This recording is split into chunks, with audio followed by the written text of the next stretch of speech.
You're watching WHPS, Highland Park, Detroit.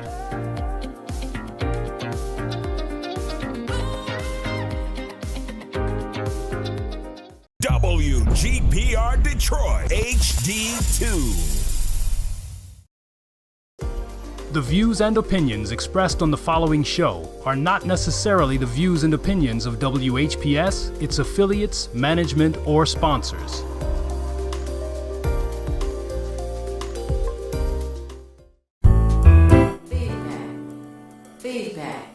Feedback. Hi, this is Theo Broughton. And I am Thabiti Mpinga. Inviting you to join us each Monday at 9 a.m. for Feedback, A positive image production by Hood Research. Encourage others to tune in each Monday on Comcast Detroit, Roku, Amazon Fire TV, watch WHPR TV Network anywhere. and take us along with you. Feedback. Take us along with you. Absolutely. Oh, applause. Indeed. Happy Monday, everybody. And you know, folks say, well, why are you celebrating at that day? Listen, any day that one has off from work or whatever the drudges of life happen to be can be used for a family reunion. That's right. Today's family reunion day. Happy Monday. And you're tuned into Feedback, a positive image production by Hood Research. My name is Theo Broughton, co-founder of Hood Research, and my co-host this morning. Yes, indeed, folks. Mark Cummings here. We got a spectacular show today. I'm excited. All right, me too. And I want to say happy Monday to those of you who tuned in to us on a regular basis, which would be Rosa and Vera. I want to say good morning to Percy. He is a very hard worker and an excellent organizer in our community, and he's working very hard, because as we know and everyone should know, this is a very serious election coming up. It's a primary on August the 2nd, and it's midterm. People say, what's that? That means in between midterm. So we know that it's serious now, because we have a two-party system, and that would be the Democrats and Republicans. And the Republicans want to step on everybody, and especially us. So we need to be concerned about what the Supreme Court has done and what we need to do. And we need to look forward to those who are running for election or re-election, and make sure that when we go to the polls and vote, that we take someone with us, or more than someone. We can take a multitude of people. Make it fun on that day.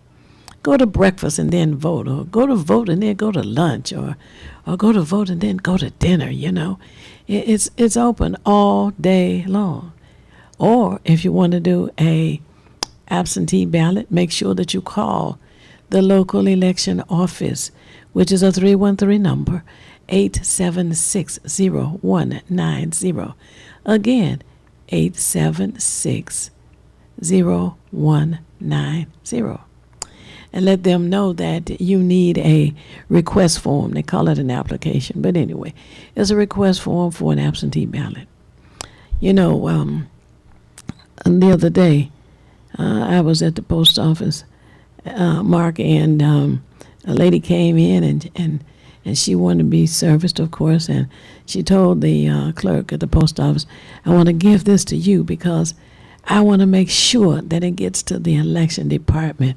She had her absentee ballot, and she gave it right to the clerk inside the post office. No drop box service, just she was very serious about making her vote count. And I was glad to hear that, there's somebody following through. So who you want to say good morning to today? Shout out. Oh, a special shout out to Brother Corey Ashley. He comes down here to the station and hang out. He told me, say what's up to our illustrious engineer, Brother Timmy Tim. Yeah. And he said he's going to be checking us out this morning. He's excited. And just all the peoples out there, all my HBCU folks, all my Delta folks, everybody is showing love out there. Hey, this is the show right here. I'm getting more and more people saying, man, I saw the show, and they excited. You at the BD had a hot show last week, and I'm telling you folks, Feedback is the show. That's Just right. Get on up in the morning on Mondays and tune us on in. And we're on until 10:30. Don't forget to tell Troy, happy Monday as well. Oh, yeah, Brother Troy out there. A lot of love, brother. And, check us out, too. Absolutely.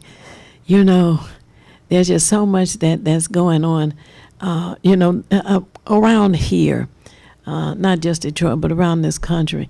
There are a lot of little funny little slang terms that come out, and the kinds of things that the media, the syndicated media, that would be like 247,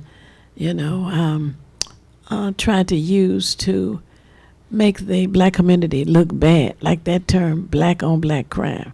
Crime is crime. You mean black on black crime. Listen, there is no larger amount of crime doing on people like the white on white crime. Russia's white. Ukraine is white. That's true. I mean, they're just slaughtering people every day.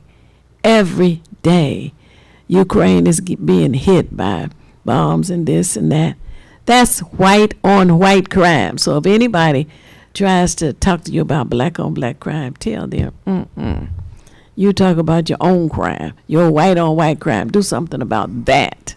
Anyway. It's just time to just recognize racism. That's all. Exactly. That's all that is. Say, aren't you tired of racism? When they push that ideal of black on black crime, they try to put something in your head. Yes. And we refuse to be programmed. Remember that. We also refuse to use the term white supremacist, because that is saying that white people are supreme. There's nothing supreme about white folk. So I don't use that term, and I encourage others don't use that. You can use syndicated, not syndicated. What is it? There's another term out there. They got all kinds of fluffy little terms they use. It's just white arrogance. Oh, that's all a it good is. one. Yes, absolutely. And we want to make sure that within our community we work on solutions. That's what we need. That should be regular terms, solutions. And how do we work on the solutions? One, we work on our attitude. We work on encouraging people to vote. There's respect in holding that power in your hand, which is the vote, your ballot. That's power. That's how you change things. You got to know that when policies are made, they are to direct what you do, So what we want to do is encourage you to not only get out and vote yourself, but encourage others to do it. And Ms. Exercise that power that you have, respect for yourself. I just like to say, when I was coming up, we were talking about this coming in, the different generations. Even if you didn't know somebody, you spoke to them. Oh, yes. Hey, how yes. you doing? Especially when you were amongst others. Y'all were the only two black folks around. You definitely spoke in. What's up, brother? What's up, sister? And I notice now we'll just walk by each other and ignore each other, like we don't even exist. That's one thing we gonna have to fix. A new solution. Yes, we gotta fix. We gonna have to start acknowledging one another, because that's how you start seeing each other as important. That's right. That's right. See each other as important. And Dr. Greg Carr, the head of African Studies at Howard University, says it's called an African way of knowing. An African way of knowing. Exactly. Yes. And what you are to ask yourself is, who are we to each other? Is the question. So once you realize how important you are to the tribe, then there are no more questions. You know you got to be your best self. It ain't no more time to be fooling around not seeing you connected to everybody in the tribe. Who are we to one another? We got to ask this question all the time. That's why we do this show, folks. That's what feedback is about, because we understand we connected to the community, and it's important that we showcase the community and to give them a voice and allow us to speak to one another out here. That's why we ask you guys to call in. That's right. It's participatory. Absolutely. 868-4336. 868-0351. And I'm telling you. Shoot, Do that. Absolutely. We going to just take them out the box today, Miss Brother. I'm telling you, we got these young brothers on. Folks, these brothers got a black man survival kit. Wartime, because they know we in a battle, especially brothers. Yeah, definitely. And Black Men Build. We got 2 gentlemen going to be in the building from this organization. We got 8 chapters across the country. So it's amazing. I ain't heard about them until now. Yeah. We got Brother Sloan Gibson coming on and Brother Jawan Howard. Now I know y'all thinking of the basketball star. Oh yeah. But this brother is a younger Jawan Howard, and these brothers got a lot of energy. They just did some cleanup over on Puritan on Saturday between Livernois and Linwood. Cleaned up the neighborhood all up and down Puritan. So these young brothers are making it happen. And at 10 o'clock, Mr. Broden, I'm so excited. That's why y'all got to tell somebody, wake them up right now. We're going to have the daughter of Sam Greenlee Jr., the author of The Spook Who Sat by the Door. Folks, I'm telling you, feedback, we get the guests. It don't get no better than this. Tell somebody now to tune in all the way through the entire show today. That's right. It's going to be a high show, and I'm just too excited, Mr. Broden. It's going to be a ball. You know, and it's good to expose the people in the community to those who are doing things, who are moving forward, who are concerned. Because, you know, sometimes those who sit and they may say, well, I don't know what's going on out there. Well, turn on feedback right here at WHBR, WHBS. Absolutely, turn us on and let others know that we're here every Monday from 9 a.m. until 10:30. 9 a.m. until 10:30. And that's for you to join us. And you know, sometimes there are people who are waiting to be asked. Just ask. Something as simple as that. I didn't know you wanted me to do such and such and such. Yes, come on out. And you know, this coming first weekend in August, there are a couple of things that are taking place that are exciting. And one is the public schools within our community are having open house all over the city. We have adopted a school. As those of you who tune in every week already know, we have adopted a school, which is Barton Elementary, and they're having open house there as well. And we encourage you to come. It's located on Joy Road in Ohio. And all over the city, there's going to be open house, encouraging people to come, see what's going on in your public schools. That's right. That's what taxes are paid for. You want to find out how the curriculum is. And you know, one of the important items on the curriculum should be civics. You hear me talk about civics? You know, this year I'm talking about civics and curb appeal. Your young men who are our guests were involved in curb appeal this past weekend. That's right. Going through the community, making sure that it is neat and clean. Why is it that you should go outside of the city and only find streets that are neat and clean? We want that right here where we live. We also want our schools to be neat and clean. That's a part of curb appeal. Right. And at one time, the mayor, as we always talk about, Mayor Coleman Alexander Young, who was mayor for 20 years, had a project that he established called the KDBT. KDBT. Okay, now what's that stand for? Keep Detroit Beautiful Task Force. There you go. And it was for the teenagers in the city to participate. They would pick up, you know, anything they saw on the ground. Somebody might go to a fast food restaurant, and instead of trying to find a trash can or hold the trash can items until they got to a location with a trash can and put them in, they just toss it on the ground. Well, the KDB teens went around and they were making sure that they kept the city in which they live neat. What's wrong with that? What's wrong with having a neat community, you know? And civics, speaking of that, needs to be a part of the curriculum in all of our schools. All of our schools should have civics. What's civics? Civics is a class. It doesn't need to be rolled up into social studies. It needs to be a class by itself, which teaches our young people their rights and their responsibilities as a resident right here in this community. Not up north somewhere, but in this community.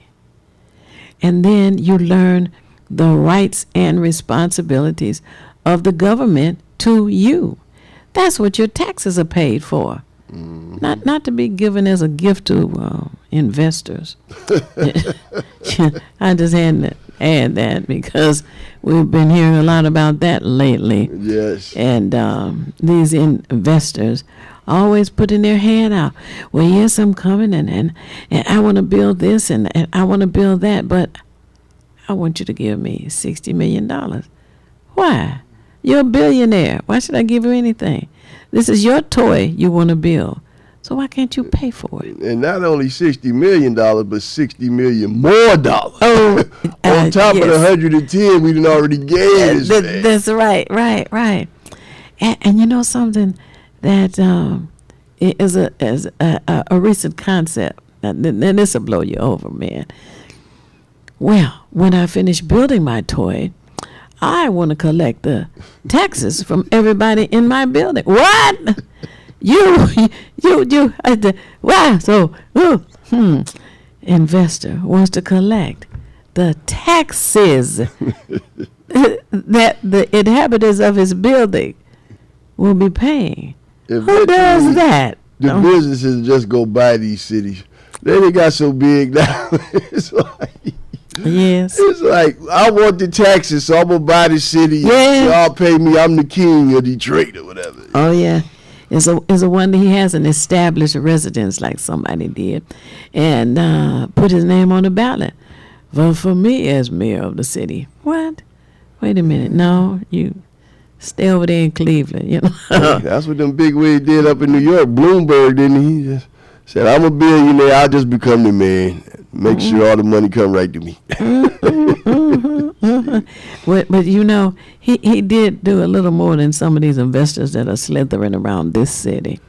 You know, it's just an interesting situation.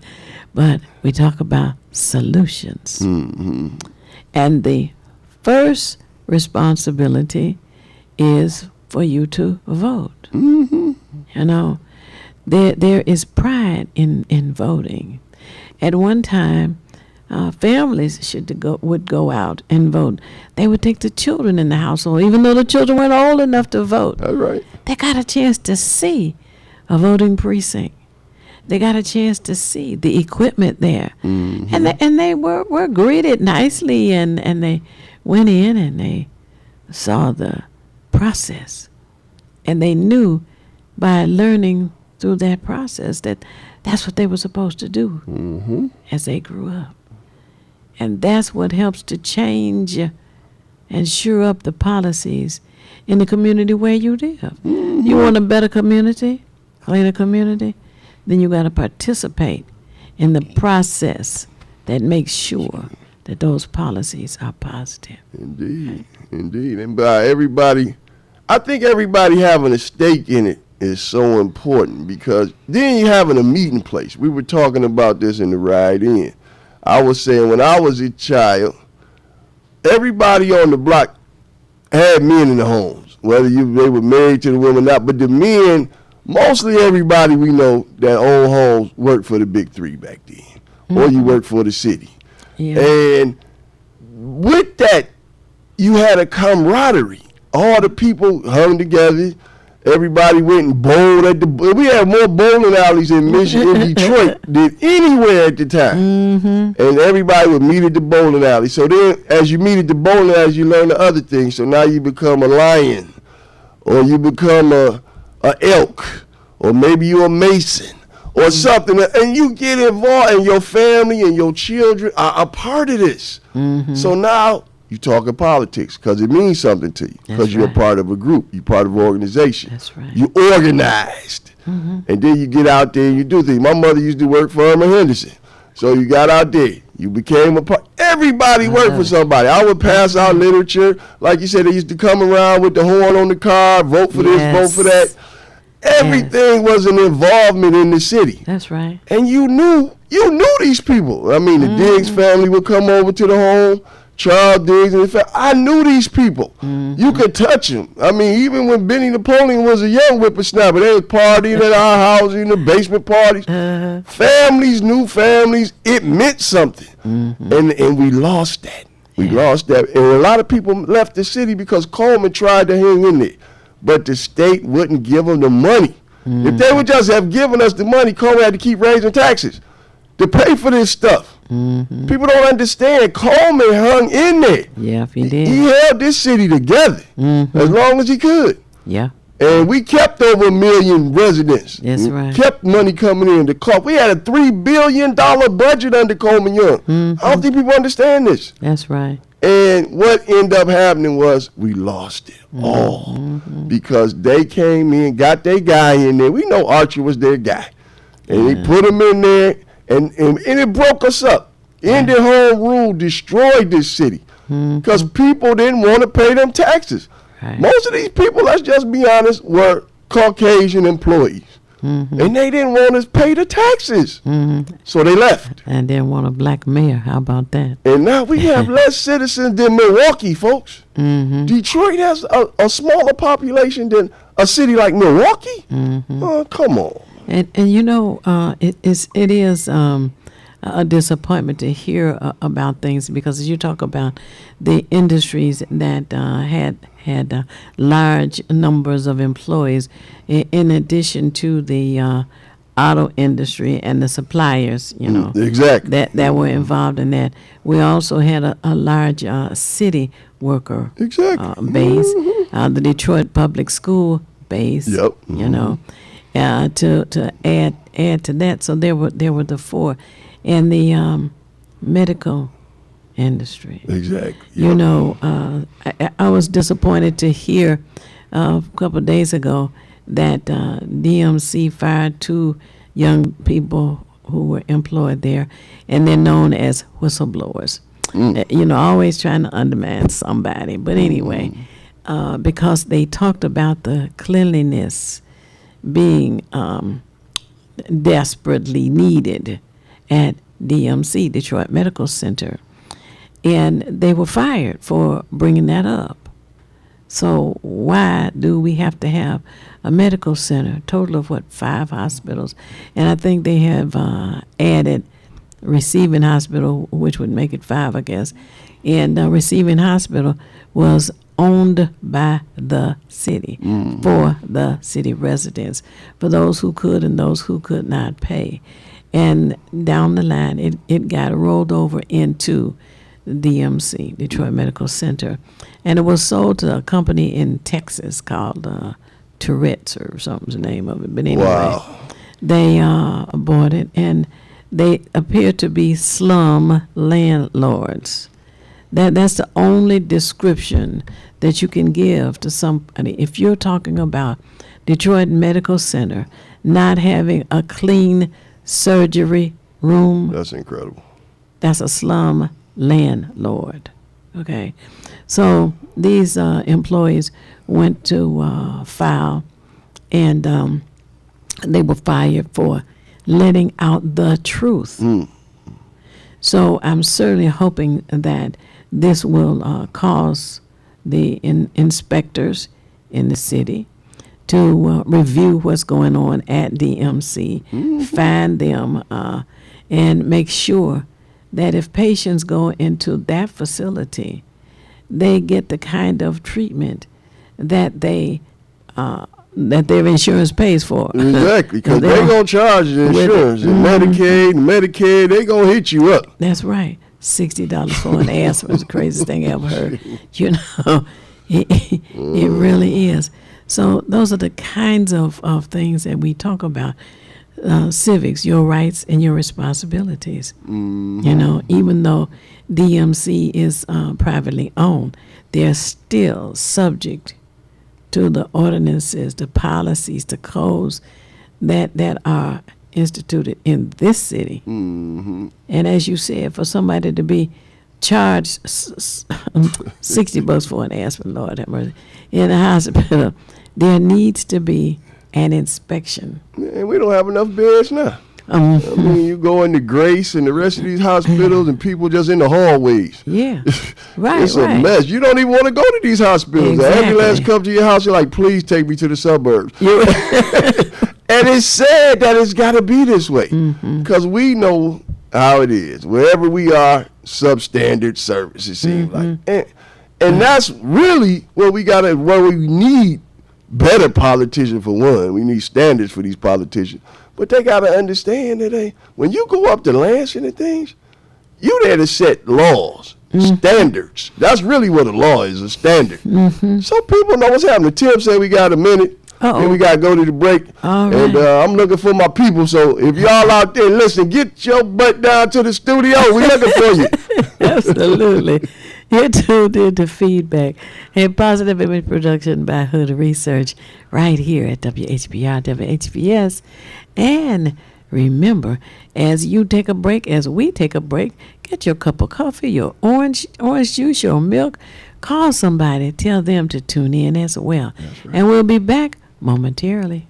This is Bruce Simpson, your City of Detroit Ombudsman. I am here to address all of your complaints and concerns. If you need assistance regarding city services, please contact my office at 313-224-6000 or contact us via email at ombudsman@detroitmi.gov. This is Bruce Simpson, your City of Detroit Ombudsman.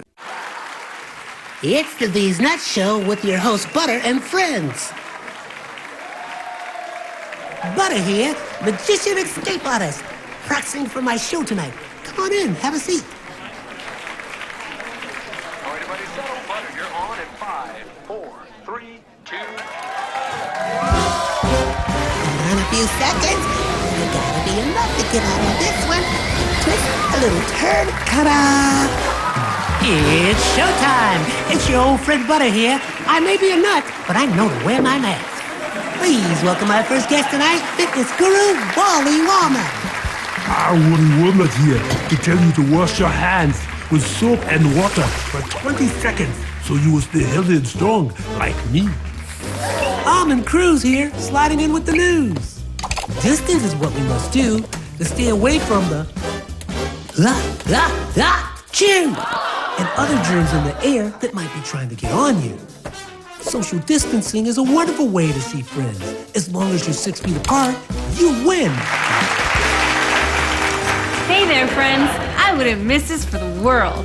It's me, Pumpkin Spice, your healthy girl. Remember, it's important to use your kind hearts and follow the signs to stay healthy and safe at all times.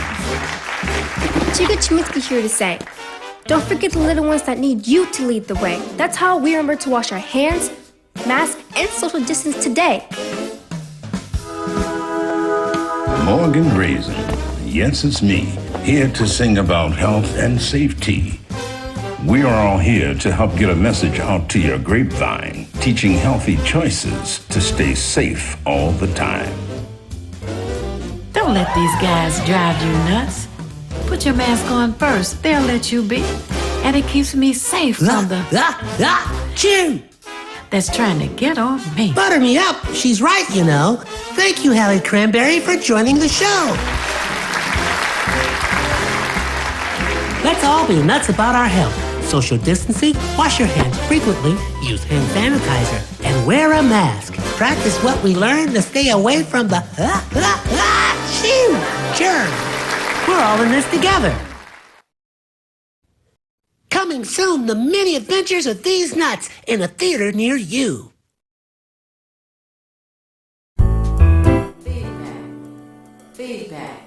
Feedback. Hi, this is Theo Broughton, And I am Thabiti Mpinga. inviting you to join us each Monday at 9 a.m. for Feedback. a positive image production by Hood Research. Encourage others to tune in each Monday on Comcast Detroit, Roku, Amazon Fire TV. Watch WHPR TV Network anywhere. and take us along with you. Feedback. Looks like we're back. And we have returned from momentarily. Thank you so much for staying tuned to Feedback, a positive image production by Hood Research. And my co-host, Mark Cummings, our guest is here with us. Please do the honors. Yes, indeed, folks. I'm so excited. I met this brother doing great work.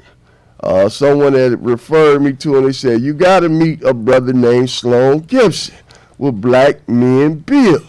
And I went down to the what's the name of the house down there on Ferry? The Mama Akua. The Mama Akua house, yes. And I'm telling you, they doing a lot of good stuff over there on Ferry Street. I'm telling you. But I found this brother on Facebook, looked him up. We hooked up at an event over at Focus Hope, and I'm telling you, I said, man, we got to get you down on Feedback, man. Black Men Build, brother Sloan Gibson is in the house with us. Sloan Gibson, just say hello to all the viewers and listeners out there. Hello, how y'all doing? And tell us, who is Sloan Gibson? So Sloan Gibson is, I'm a father. I'm a brother, son, Detroit native, born and raised. And I'm an organizer. We need organizers for sure. Yes, indeed. We definitely do, because that's how solutions get carried out. For sure. Mm-hmm. Now, what is Black Men Build? So Black Men Build is a national organization that is looking to organize and engage more black men and their families to become more politically conscious about what's going on in our cities, but also kind of understand that what's going on in the same issues that we have going on in our cities, they're going on a global scale. And so while we also push like political education, we also want our people to understand that like what's going on outside of our communities. We still want to be able to take care of our communities through acts of service and things of that nature, but we also just want to encourage people to study our history. We want men to kind of step up and take our place back at the helm of the black family. Right. Back where you belong. And that's a wonderful idea that you're putting into place. And it's wonderful to hear that, because for so long our community has been divided up, and it's now that you have gotten men to come together. And I understand that you are located in other states, other cities. Yeah. Share some of the locations and how you're doing.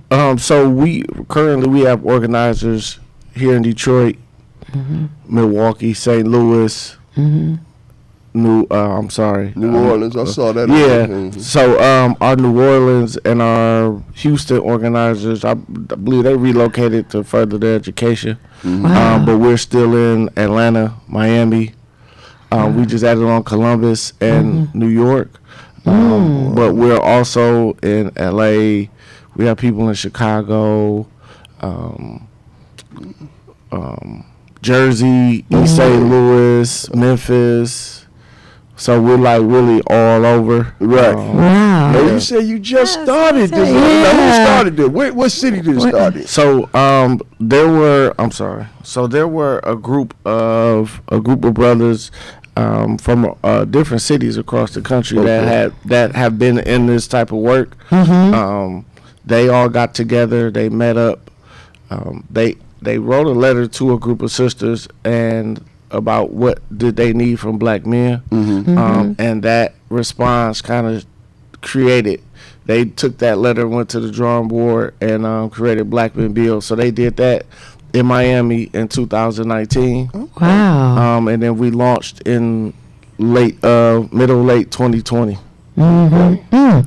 Right during the pandemic. That's what I call determination. Definitely. And so that copy of Wartime, this is our first edition. That actually came out during the pandemic. Wow. And it's the Black Man's Survival Guide.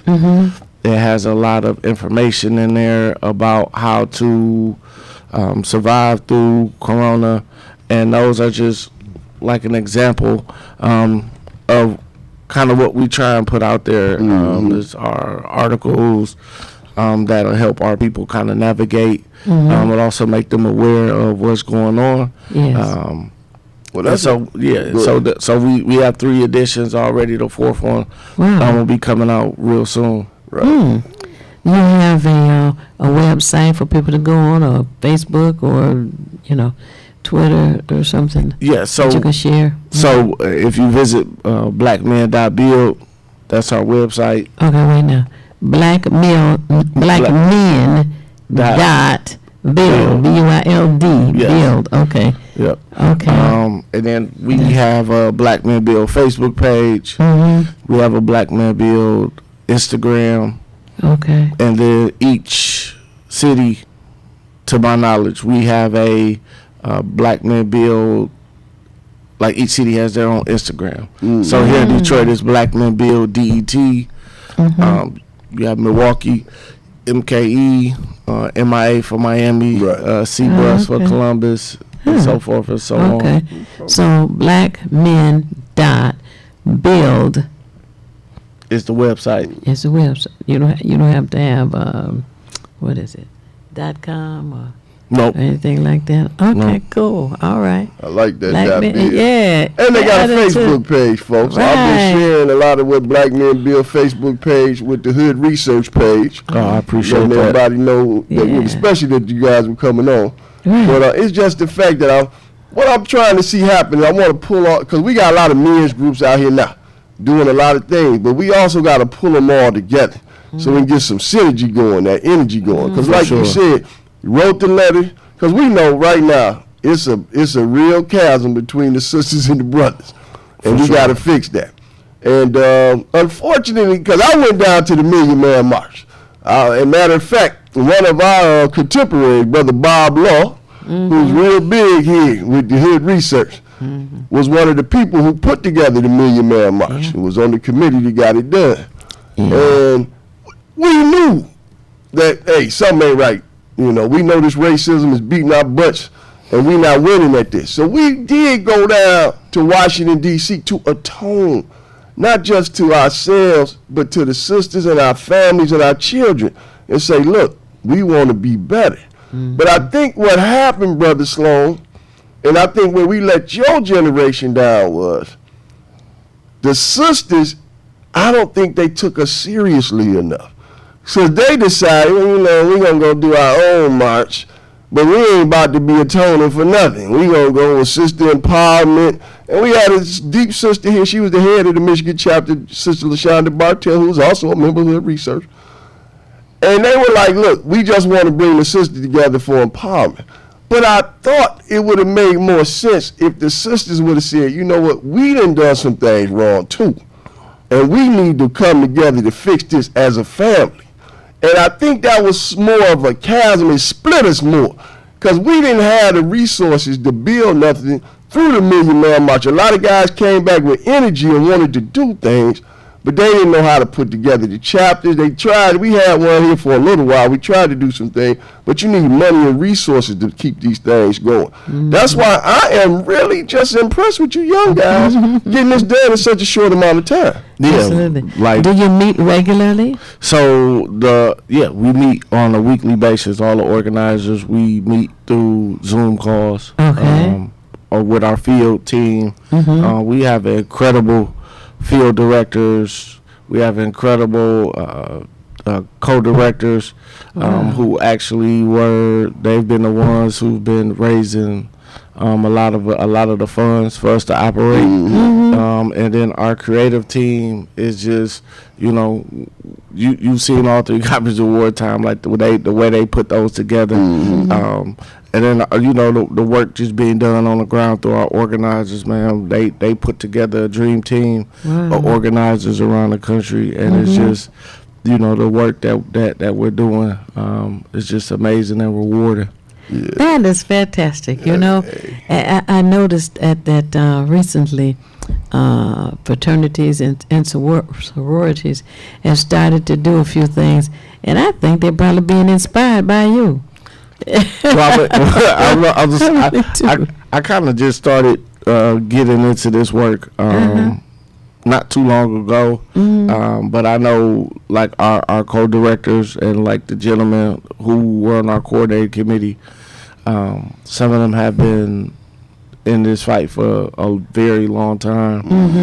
We have some very educated individuals on that coordinating committee and just on our team, period. And you know, it's I'm honored to be a part of Black Men Build, to just be able to, you know, have those guys, you know, just to have access to those guys. That is wonderful. You are participating in some way with the primary election that's taking place August 2nd? So we here in Detroit, we haven't actually made any plans as of yet, but we really want to make sure, which is our constant message, is we want people to become politically educated. So we want people to know information about the candidates, what's going to be on the ballot, so that we're just not out there just drawing in circles blindly. So while we're not we don't endorse candidates. We really push people to just do their research and figure out, you know, who's the best candidate for them. Now there's a gentleman that I would like you to meet. His name is Percy Johnson, and he has a project going over at Liberty Temple Church on Greenfield. Okay. And they're putting together a team of people. They're not endorsing either, but they want a show of numbers. Numbers. See, we have issues because, as you know, we have a two-party system. There are others, but the main two parties around here are either Democrat or Republican. And right now, the Republicans are being brainwashed by Donald Trump. So it is incumbent upon us to help to encourage people to participate, to change that around. Whether they know it or not, they do not need Donald Trump running for President of the United States again. So anyway, the numbers here in the city of Detroit have been low. We have, how many thousand people are registered? Like well, they claim you got 100,000 or some registered people. They still using old numbers. They claim we're supposed to have like 500,000 registered. But you know them numbers old. That's large. They ain't even fixed it. But to come out and say that only 17% of the people are getting out to vote does not do us any good. Yeah. So. But that's why the percentages look so low, because they got all these old people still on the rolls, because a lot of people have moved out of the city, but they still haven't changed their political, location. So it's like, okay, they still in the various districts in Detroit, but they live in Southfield or Oak Park or Birmingham now, and they just feel like, so they show you they're not even in the process. They need to have the records purged. But for those who are still here and are still registered, they need to be encouraged to participate in the process. Yeah, because, at Black Men Build, we believe that's how you build power. Yes. When you have the people that come out and we come out in droves, or we come out in those numbers, that's how we build power, and that's how we start to get the demands that we're demanding. Right. We have to come out, and we understand that voting is not the final or the cure or the panacea, right? But we do understand that there's a war that we're not winning, and we need And that we is need to be educated. That's right. That's a part of it. Now, on August the 6th, I mentioned a little earlier, there's open house. And the open house is going to take place at all of the public schools. Now, we at Hood Research have a table at the open house of Barton Elementary School. That's the school we adopted. Okay. And you are welcome to be there with us to get your flyers passed out or whatever paraphernalia you have to pass out. Encourage other young people, because at the elementary school, the parents are young as well. And we want to reach them to help them begin to understand that it is in building teams like, you have in your organization that we make a difference. For sure. So that's something that I want you to consider. It's funny you would say that, because the thing about this, because we got 100 black men, we got a lot of organizations, but they seem like they for the older guys. What I like about this Black Men Build, it seems like it's for the younger guys. You trying to get these young guys involved. Yeah. So we really wanted to hit kind of 18 to until we really don't.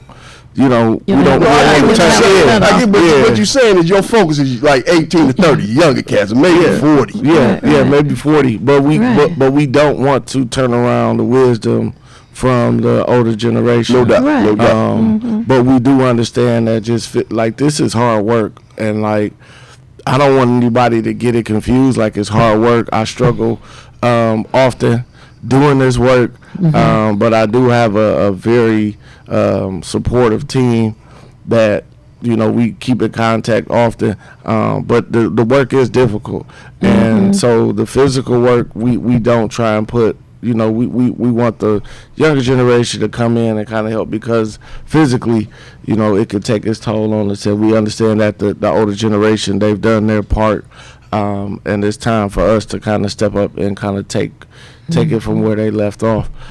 So we trying to reach the younger generation, and also bridge that gap and that divide between those generations, which is an issue on its own. Right. When you have your meetings, are they closed meetings, or is there a meeting that you have where you invite young men to come on Zoom? How do you do that? So every Thursday we have what's called a Theory Thursday call. Those typically have been at noon Eastern, but we are looking to move it to the afternoon, because a lot of people are still working, and they might not be able to attend. But Theory Thursday is a political education call that we do once again every Thursday, and it's about an hour. Sometimes we go over, but we cover various topics. Like we talked about black capitalism. We just talked about the Supreme Court. We've talked about Roe v. Wade. We've talked about how rap music, like with the culture. We talked about many things on Theory Thursdays, and then once a month we have a monthly mass call.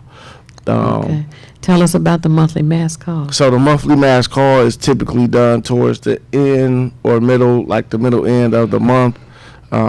It's always in the afternoon, about 7-8 o'clock Eastern time, and we our co-directors. I'm sorry, let me go back.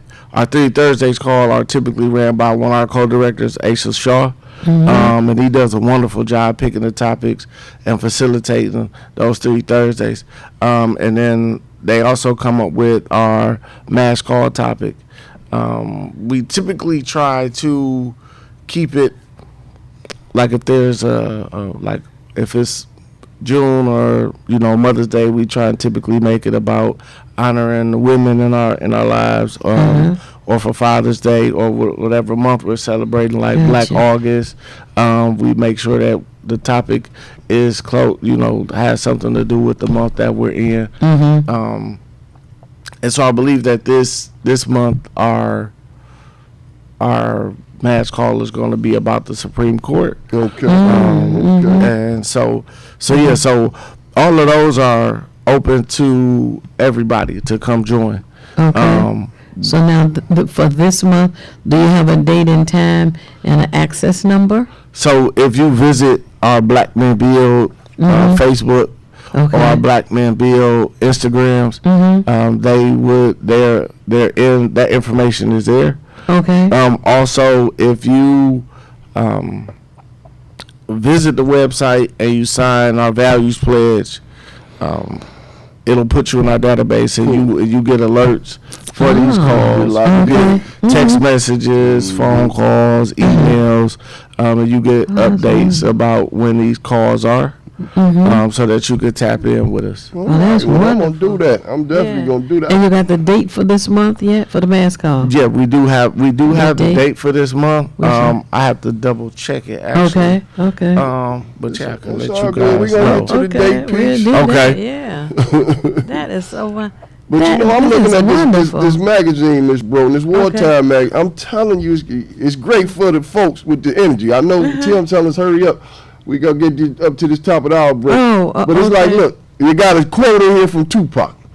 Death is not the greatest loss in life. The greatest loss is what dies inside while you still alive. That's some heavy stuff. And I mean, look, they're about community protection here, folks. This, I'm telling you, these young folks are putting it together. They building, what they building is some camaraderie. They're building a group of men that want to get done. They talk about the coronavirus. This is their first issue back in 2020. Wow. And they were teaching these young folks what to do, how to deal with the law. I mean, look, let's just be honest. Our enemies do want us dead, and we got to figure out a way to stay alive out here. Absolutely. So you got to know the rules of the game. But look, like Ms. Broden said, we're going to have on the daughter of Sam Greenlee on the top of the hour. She calling in the author of The Spook Who Sat by the Door. Oh my goodness! Now you were telling me you guys are reading that. Yeah, so we're actually reading that as a group right now. Okay. Yep. Also, the whole field team, we're reading that 7 pages a day and a mile every week. And then you discuss it on Thursday. And then we actually discuss it during our weekly field team call on Tuesdays. Oh wow! Yeah, it's a beautiful day. Isn't that something that Oh no! And I want to shout out. You've been all my life. Right. I want to shout out Brother Marion Bay, a good brother that I work with, and he had mentioned that, to be honest with you, the TV show Snowfall, this brother Franklin, that's supposed to be the head guy on the show, had mentioned the book A Spook Who Sat by the Door as something that had inspired him on the TV show. Oh, wow. Because, you know, I guess the CIA is using him in some kind of capacity on this show. But it's just the fact that this is the type of show that a lot of young folks watch, that Snowfall piece. And this is how we get, you know, little coded messages out to the folks. Pick up Spook Who Sat by the Door. For sure. Because this is going to be a second printing coming out. That's why we getting a big explosion with the daughter calling in. And because a lot of young folks don't know that book. Yeah. And that's why I like being a member of Hood Research, because we get the people on that's going to get you the information, folks. Tim said, well, how much we got, Tim? He said, let's go. Get 1 minute. Let Miss Brown get us to this break. All right. Thank you so much for staying tuned. I'm just excited this morning. We have Sloan Gibson with us as our guest, and we encourage you to stay tuned to Hood Research, and we'll be back momentarily. This is Bruce Simpson, your City of Detroit ombudsman. I am here to address all of your complaints and concerns. If you need assistance regarding city services, please contact my office at 313-224-6000. or contact us via email at ombudsman@detroitmi.gov. This is Bruce Simpson, your City of Detroit ombudsman. It's the These Nuts Show with your host, Butter and friends. Butter here, magician escape artist, practicing for my show tonight. Come on in, have a seat. Everybody settle. Butter, you're on in 5, 4, 3, 2. In a few seconds, there gotta be enough to get out of this one. twist a little turn. Ta-da! It's showtime. It's your old friend Butter here. I may be a nut, but I know to wear my mask. Please welcome my first guest tonight, fitness guru, Wally Wallman. Wally Womack here to tell you to wash your hands with soap and water for 20 seconds so you will stay healthy and strong like me. Almond Cruz here, sliding in with the news. Distance is what we must do to stay away from the chew and other germs in the air that might be trying to get on you. Social distancing is a wonderful way to see friends. As long as you're 6 feet apart, you win. Hey there, friends. I wouldn't miss this for the world. It's me, Pumpkin Spice, your healthy girl. Remember, it's important to use your kind hearts and follow the signs to stay healthy and safe at all times. Chica Chiminsky here to say, don't forget the little ones that need you to lead the way. That's how we remember to wash our hands, mask, and social distance today. Morgan Raisin. Yes, it's me, here to sing about health and safety. We are all here to help get a message out to your grapevine, teaching healthy choices to stay safe all the time. Don't let these guys drive you nuts. Put your mask on first. They'll let you be. And it keeps me safe from the chew that's trying to get on me. Butter me up. She's right, you know. Thank you, Hallie Cranberry, for joining the show. Let's all be nuts about our health. Social distancing, wash your hands frequently, use hand sanitizer, and wear a mask. Practice what we learned to stay away from the germs. We're all in this together. Coming soon, the many adventures of these nuts in a theater near you. Justice for Mario Willis. Truth. Facts. Evidence. Mattered. Log into justiceformariowillis.com. Read for yourself.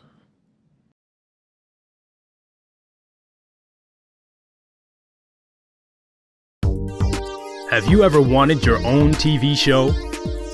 Have you dreamed of showcasing your talent for the world to see? Well, now you can. Have your own TV show. You can have your own 30-minute show. Not only will you be seen in the Detroit area, but you can be viewed worldwide. Be seen on WHPR Detroit Live, Comcast Cable Channel 91, on the web at TV33WHPR.com, with the TV33 app, on Roku, Google TV, Apple TV, and on Amazon Fire TV. Act now. Time slots are limited. Sign up today and get a free replay with the purchase of your time slot. For more information, call 313-868-6612. Visit our studios and receive a free TV interview to promote your business, church, or organization by appointment only. Muscles, joints, or feet tired, achy, or distressed? Tried everything? Ringmaster Rubbing Oil is a vintage topical pain reliever, trusted for over 70 years, with a rich formula for the treatment of stubborn aches and pains. Packaged in a glass bottle for purity, our liquid can also be used in warm water for foot soaks and compresses. A little goes a long way. Try our time-tested formula, available in several sizes. Make a donation to WHPR TV and receive two 2-ounce bottles of Ringmaster Rubbing Oil for $25. Call 313-868-6612. Let's savor these moments. Made possible by the COVID-19 vaccine.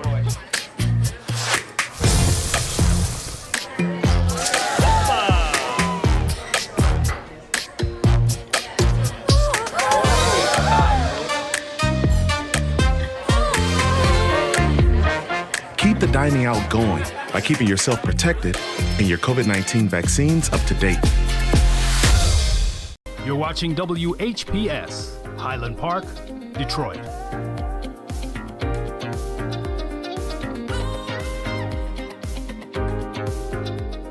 WGPR Detroit HD2.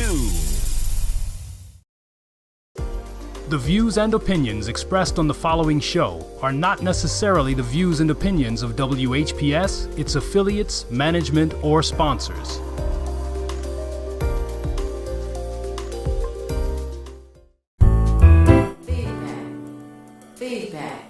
Feedback. Hi, this is Theo Broughton, And I am Thabiti Mpinga, inviting you to join us each Monday at 9 a.m. for feedback. a positive image production by Hood Research. Encourage others to tune in each Monday on Comcast Detroit, Roku, Amazon Fire TV. Watch WHPR TV Network anywhere. and take us along with you. Feedback. We always encourage you to join Hood Research and take us along with you. We want you to follow us on Twitter. Follow Hood Research on Twitter. We have a website. We have a Facebook page. And we have a phone number, email. If you want to call Hood Research, the number is area code 248-234-2371. Again, it's area code 248-234-2371. Our email is as follows: contact@hoodresearch.org. Again, that's CONTACT, that's at symbol little A with the circle around it. Then HOODRESEARCH.org. Contact@hoodresearch.org. Well, the is not a part of the email. But anyway, you can email us. And also know that we have two other broadcasts, I should say. We do morning, afternoon, and night. Sloan. We're here every Monday morning at 9 a.m. for an hour and a half. Saturday afternoon, and you'll have to be on with us. We have a phone cast from 3 p.m. until 6 p.m. And on Sunday night, we're on 910 a.m. Superstation Radio from 11 p.m. until 1 a.m. So any time segment that folks fit in, we want you to be in with us. Look like we got that call, Ms. Oh, Rose. yeah, we're excited to share our This is the information with call. Now, let's see. We going everything. Dun, folks, dun, I'm dun, just- dun, there we go. Okay. You are on feedback. Who are we speaking with? Hello, good morning. Good morning. Well, This happy is Monday. Natiki Hope Presley, folks, is on the line. This is the daughter of Sam Greenlee, the author of The Spook Who Sat by the Door. Welcome to Feedback, and thanks for calling in. We just love it. How you doing this morning? I'm doing well. Thank you. So excited. Oh, So yes. excited. Can you hear me well? Because I'm getting a little feedback here. Yes, we hear you clearly. Yes, thank you for joining us. It is so wonderful for you to be able to share with us this morning. We have a guest in the studio as well. His name is Sloan Gibson, and he's with an organization called Black Men Build, B-U-I-L-D. And it's a positive information from a positive gentleman. And we're all excited about having you with us as well, because their organization is currently reading the book, The Spook Who Sat by the Door. Now, I know this is... Well, hello, Sloan. Hello, good morning. How are you? How are good? Thank you so much, brother. Good to hear from you. I'm glad to hear that you're reading the book. I'm excited to talk to you about what you're willing to do, and then why you chose the book. And it's in its second printing now. That's the big thing, because you know a lot of the young folks don't know that much about the book. And like I was telling them, they had mentioned it on one of these TV shows called Snowfall. The brother mentioned how the book was an inspiration for him, The Spook Who Sat by the Door. So the young kids are getting involved. It's the second print. It's been a long time. Right. And that is a good question, Sloan. How was it that you picked The Spook Who Sat by the Door to read? So I'm gonna be honest. I heard of the book, really wasn't sure what the book was about, but we actually had a retreat in Miami in the beginning of the year, and this was in May, and when we were talking about getting back into our study and just reading, Collectively, a few people out the group threw the title of the book out, and everybody else was just like, yeah, like that could be the first book that we get back to reading. And so they chose it, and we all found it, and we all began to read it. Wow. Yep. That is so cool. Wonderful. Wonderful. Well, I'm excited to tell you about why we're doing the second edition. Okay. And it has a lot to do with exactly what Sloan just mentioned.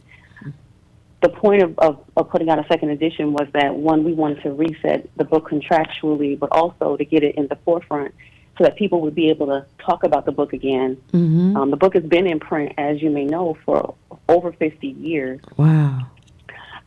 Amazing, and the fact that it has been in print for so long is already remarkable, but what's more remarkable is that the book is still very relevant today. Unfortunately, it is still very relevant today. So I wanted to get it in the hands of young people like Sloan and people like, our younger generation, and even for people to reread it who have read it maybe many years ago.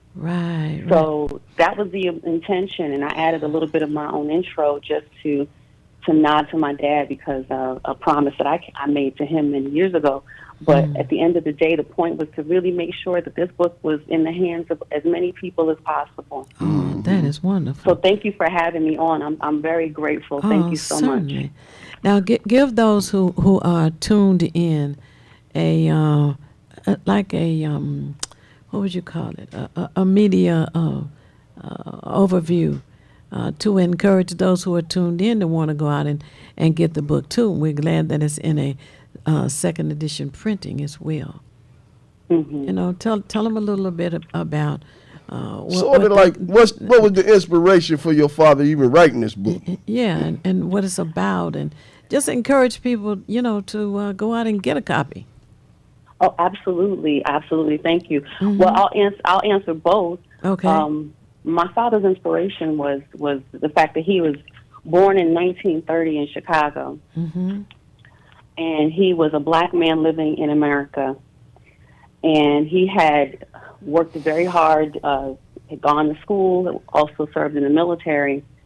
But I think upon having all of those experiences, recognized the fact that no matter what he did, and no matter how hard he worked, that he would still not have an equal opportunity, not have the same opportunity and chance that his white counterparts would have. So I really believe that the only inspiration for this book, I think, for my father was the fact that he was a black man in America and experiencing the difficulties and challenge of that, not just dealing with the external issues, but also the internal issues. The reason why the book is so significant, and the story is essentially about Dan Freeman, who becomes the first black CIA agent, and in the midst of him working hard to become the first black CIA agent, he has a different intention, an ulterior motive, if you will. And his motive is really to go back and educate his people, which I think it should be the motive of all of us, right? Yeah, right. To learn and then to go ahead and teach. Yes. And so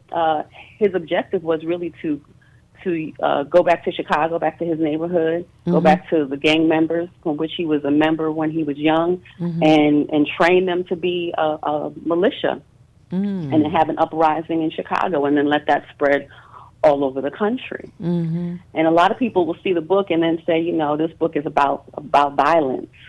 It's about, if you're not thinking through the fact that Dan Freeman is a black man in America dealing with the internal challenges as well as the external challenges of being black. And a lot of people, I was just going to say, a lot of people don't realize there's also a movie edition of the book.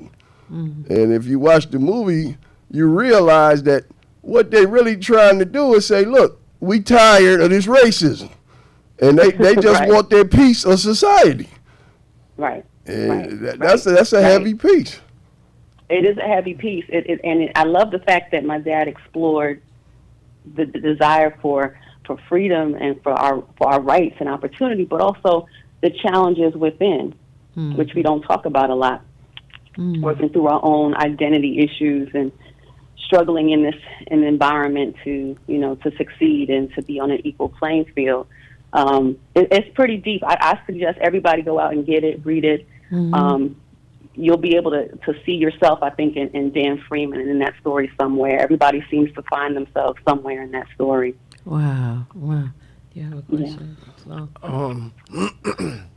No question, but I definitely agree, because while I'm reading it, and I'm actually at the point where he was struggling with, does he stay in the CIA or does he go back to Chicago? And the young lady was trying to talk him out of leaving. And so it's like I do find some of myself in the character Dan Freeman of just, how do we help our people, or what's the best way, or how do we do it, and just trying to navigate that part. So I do see myself in the character somewhat. That's wonderful. Indeed, and I mean, a lot of young brothers do, and I'd just like to say, because Sloan was saying earlier how, the brothers, they built the organization Black Men Build around the theory that they want to be better men for the sisters. Yeah, basically. I love it. Basically, basically, we are trying to make sure that, when we talk about liberating Black people and building power,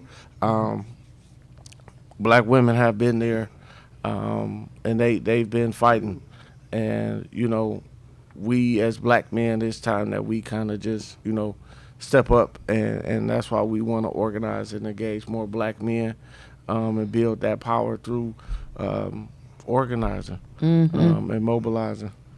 And I think that's wonderful, because it is support for one another. And when one young man decides that he wants to do something good in his community, and he has another neighbor or friend around the corner or someone he went to school with, and find out that they all have a similar idea, and then they come and work together, there's strength in numbers. We hear that all the time. And this organization, Black Men Build, is experiencing that, they're expressing that, and they're reaching out to others to join them to make it happen. And Sister Natiki, this group is not just a Detroit group. These guys are in New York, they're in New Orleans, they're in Miami, Los Angeles, Houston, Milwaukee, Columbus. So you got folks reading all over the country reading this book. Well, that is so exciting. I want to make an announcement, because I hope that you have a group of men in Chicago, because I will be in Chicago next week to celebrate Sam Greenlee Day on his birthday, which is July 13th. Okay.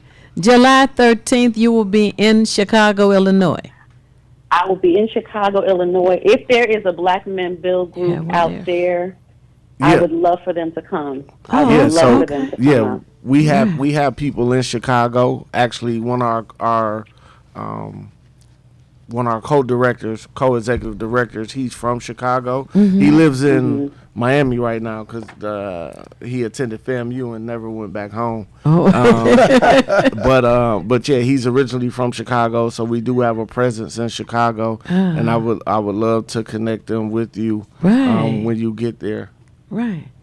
Now, absolutely. I want to congratulate you, young sir, because we need more of what you're doing, and to be able to empower our young brothers is to be able to change a whole community. Right. That's what we need. Right. Do you have contact information that you can share for Sloan and others? Yeah, my information, if it could be shared, I believe that Mark has my information. Okay, Mark. And so if you could share it with the brother. Right, I'll get him the number to the brother. Now, is there a way for the people listening and viewing right now to get in touch with is there like a site where they could get the book directly from what you're doing? Or do they just have to go get it through various, like Amazon, all that stuff? The best way to get it is to go through Amazon, Barnes & Noble's, other places that have the book. Okay. Yeah, I wanted to holler at you about getting some signed copies from you, Send you a check right to you, Oh, well, don't listen. Get the book. Get the book. I wouldn't do that. Oh, that is Yeah, great. so I would love for everybody to just go to Amazon. Also, if you want to check out our website for more information about my father's work, that's at sgjlegacy.com. Oh, okay. Now say that again, please. That would be S as in Sam, G as in Greenlee, J as in Junior, legacy.com. Okay. Got you. Right. And I just want to thank Sister Onita Jackson, good friend of mine, for putting this Shout out to together. Miss Onita. And he had mentioned the brother with the FAMU. You went to Howard University. Yes, absolutely. We are a community, a powerhouse of people Yes, pushing forward. Oh, wow. That is wonderful. HBCU all day. HBCU all day. I'm a Howard University. Onita said you were her roommate. We were friends. We weren't. Me and Onita weren't roommates, but we were good friends. Okay. We were good friends. We served in a whole lot of different organizations together and passed by each other very frequently. That's a beautiful thing. Well, this morning we have been talking about this election, and even though we have more parties, with the two main parties are Democrat and Republican, and the primary is August the 2nd. Can you tell us if the sororities, fraternities are involved at all in getting the numbers up for this election? What's going on is very serious. What the Supreme Court is doing may end up putting some death nails in the black community. Are you knowledgeable of any of that going on? Because August 2nd is not that far from now. I am not. Okay. I am not. I do not have an affiliation. I have many friends, but I'm not directly affiliated with any sorority. Okay. So I know that they're well organized and certainly have a great network. So anything that they need to do as organizations, from what I've been privy to. Right. Well, one of the reasons that I asked that is because on the 13th of July, for those sorority members and fraternity members in Chicago, they need to come out to support. Can you share with us where you're going to be? So I will send out information on the Facebook page. If you go to the Sam Greenlee page, I will definitely have some information about where exactly we'll be, because we will be doing a proclamation to present for Sam Greenlee Day, and also visit his home where he used to live in the Woodlawn neighborhood of Chicago. So we'll be in multiple locations, but I know that people will be able to see where we are, because I'll be able to send information out through my Facebook page. Okay. And we'll post that on the site, Miss Bro, over here at Research. That'll be great. And then is his home a historical site registered with the federal government? Not yet. Okay. Not yet. but you have submitted that needs to be. We have not, but I love that you said that, and we will certainly get on it. You got to do that. Make it a historical site. Then it comes under the Department of the Interior, and it's protected at that point. So yes, it'll stay standing and can even become a museum. Whatever you decide to do. But that's something you definitely need to look into. Well, we're working on all of that. That's the good thing. We bringing it up, and it's going into motion. That's right. Well, I just want to say this, Sister Natiki. What we do down here on Feedback every Monday when we had a guest, we get the birthday, and I got a book here called Afromation, 366 Days of American History. And it's about all the brothers and sisters that have done great things in this country over our period in this country, over these 400 years and more. But I just want to do your father's birthday and yours as well. So your father's birthday is July the 13th, and each day got a person significant to that day. So on this day in 1928, Robert N.C. Nix Jr. of Pennsylvania was the first African-American state Supreme Court Chief Justice and was born in Philadelphia, Pennsylvania. What? We talk about Supreme Courts. Yes. How about that? So your father was born on the same day as this brother here, Robert C. Nix Jr. So that's what I'm talking about. There's a lot of great things. And the guy they got for today is Bayard Rustin, and you know he was a powerhouse in the civil rights movement. So that's what's happening. He was born in Pennsylvania, Westchester. Now, what is your birthday, sister? My birthday is November 17th. Look at that. November 17th. All right. I can't tell you. All right. Let's go see what we got here for November the 17th. I didn't know there was a black Supreme Court justice before. Well, there was a state Supreme Court justice. Oh, Ms. state. Brooke. State Supreme Court. Okay. Not a federal Supreme Court. Okay. We all know that Thurgood Marshall was the broke first. that up. Yeah, he made sure we had somebody on there. We gotta get some black faces in some places. Let's see who we got. Oh, we got some real heavy hitters here. And some sisters on the list. All right, 1879, Miss Natiki Mary W. Stewart, the nation's first African-American political writer. How about that? Now, you know that's the connection right there. She died in Washington, D.C. in 1903. Oh, wow. Oh, no. She was born in 1803 and died in 1879 on that day. Okay. Now, the basketball player, Elvin Hayes, I don't know if you know Elvin Hayes, but he played for the Washington Bullets back in the day. They was called the Bullets. And he was a heavy hitter, born in 1945 on your birthday. And here's one to get it. I mean, it always connects, Miss Bro. That's what I love about this book. 1980, the nation's first African-American owned public broadcasting station, Howard's WBMM-TV, began operations in Washington, D.C. on your birthday. Oh, how beautiful. The connection to Howard is there. Oh, wow. Nice. Man, we are so glad you called in. It's been a beautiful connection. Sloan, we're going to get you the number so we can hook that piece up. That's right. And you got a free line to call in any Monday you want to, sister. I appreciate that. I will be in Detroit in September, so maybe I can come. You definitely got to come absolutely. down. Without a doubt. And, you know. I love that. We go and we get the rebroadcast up on YouTube. We got great people, engineers down there. This is a black-owned station, sister.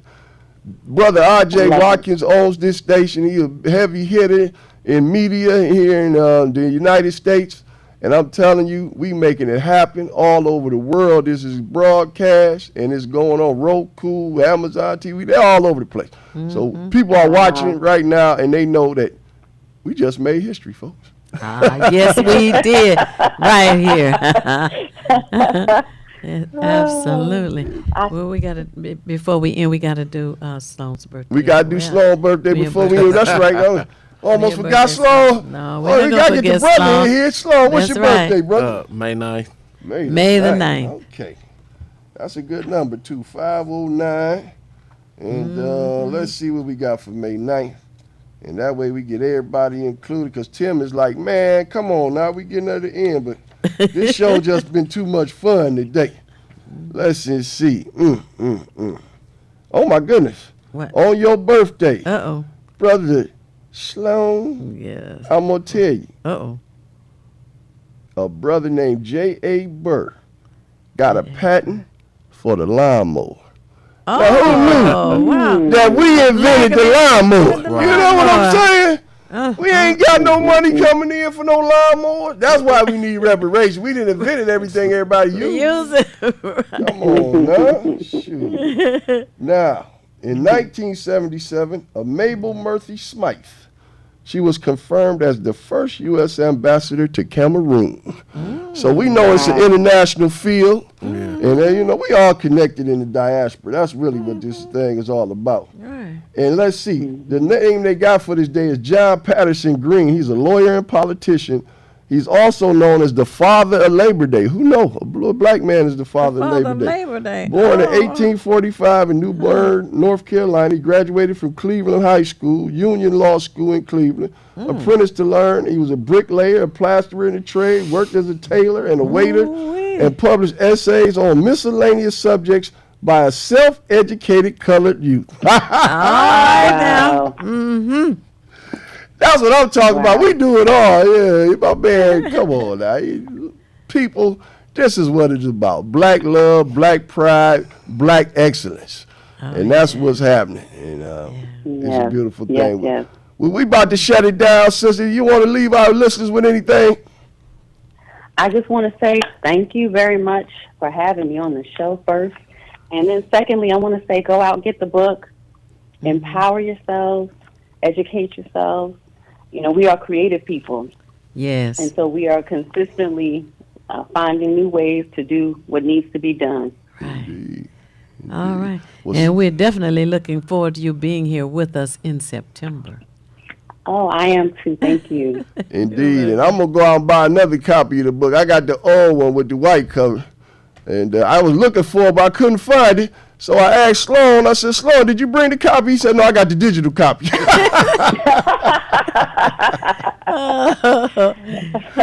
got to love this new tech age. Yes, indeed. I'm definitely going to pick up some copies for you to sign when you get here. Oh, sounds good. Absolutely. You got it. Indeed. All right. Brother Sloan, what you going to leave with us today? I appreciate the love and the welcome, you guys inviting me here and allowing me to come here and talk about Black Men Build today. Oh yeah. You know, I just encourage people, if they want to get involved, visit our website, our social medias. Give that site again. So the site is blackmen.build. They have actually, if you visit our website, it has a bunch of information, how we started. It has actually all 3 digital copies of our wartime. So if you don't have a physical copy, you can visit our website. We have all 3 editions on there. You can read them digitally. It has our donations link. It has our values pledge link. How to get involved if you are not in a city where we currently have an organizer. It tells you how to get involved even if you are in a city that has an organizer. So it's a very informational and very resourceful website. All right. We're looking forward to that. Yes. Ms. Bro, take us home. Oh, well, I want to thank everyone for being tuned in today to hear about all of the wonderful and exciting opportunities that are taking place within our community and in other communities around this country. Hood Research has a phone number if you wish to call. It's area code 248-234-2371. Again, area code 248-234-2371. We have a Facebook page, and we want you to go to Google. We have Twitter. We want you to follow Hood Research on Twitter. And know also that we have 2 other broadcasts that we're going to include these 2 wonderful guests on as they fit us into their busy schedules. And that would be 910 Super Radio Station. We're on every Sunday night at 11 p.m. for 2 hours. And then every Saturday, we do a phone cast, what we call it, from 3 p.m. until 6. And we just want to help spread the news about Black Men Build and about the book, The Spook Who Sat by the Door. That's in its 2nd edition. And we'll be back here next Monday at 9 a.m. So once again, thank you for being with us, and peace. And also, I got to add this, I say it's not necessary for you to know everything, but what is necessary is for you to know how to find what you need when you need it. And we at Hood Research seek out as much information as we can to share. And for those who say, well, we don't celebrate all these holidays and they're federal and this and that and 4th of July, and we didn't start this country. We contributed a lot to this country. You don't have to celebrate that. Just use the day off as your family's reunion. That's right. Peace. Feedback. Hi, this is Theo Broughton, And I am Thabiti Mpinda, inviting you to join us each Monday at 9 a.m. for feedback. a positive image production by Hood Research. Encourage others to tune in each Monday on Comcast Detroit, Roku, Amazon Fire TV, watch WHPR TV Network anywhere. and take us along with you. Feedback, feedback, feedback.